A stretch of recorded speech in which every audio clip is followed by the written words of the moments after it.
Hey guys, in my last video, I talked about state management in SwiftUI and particularly covering the usage of state object property wrapper alongside the components needed. In this video, I would like to continue with observed object property wrapper. So let's begin. The first question to answer is, what is observed object? In SwiftUI, observed object is like a bridge between a view and a data source it doesn't own. It's used for views that need to react to data changes in an object, especially when that object is shared or used by multiple views. Underneath, observed object property within an observable object is essentially a publisher. When a published property changes, it emits a new value to subscribers. In this case, the subscriber is the SwiftUI view that declared the observed object.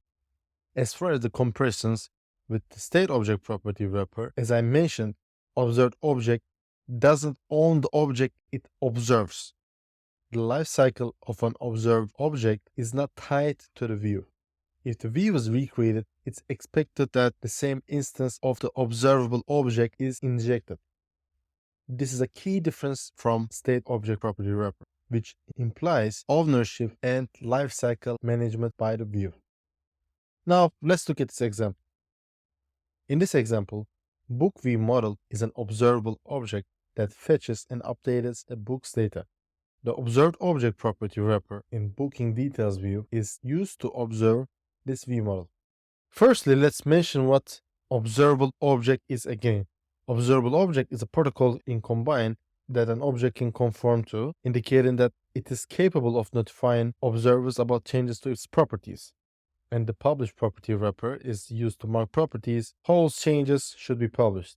When a published property changes, it sends a notification to all subscribers. So when a function is updating a published property through the help of observable object, the view will be updated with necessary change. Now, as far as the observed object per in this example, again, it's a property wrapper in SwiftUI that subscribes to an observable object. When the observable object publishes changes, upon receiving a notification of change, SwiftUI marks the view as invalidated or dirty. SwiftUI then schedules a re-render of the view on the next run loop iteration. During the re-render, SwiftUI evaluates the view's body with the updated state, ensuring the UI reflects the current data. That was pretty much it from today's video, guys. Thanks for watching. I hope you got the information that you were looking for, and see you on the next one. Goodbye.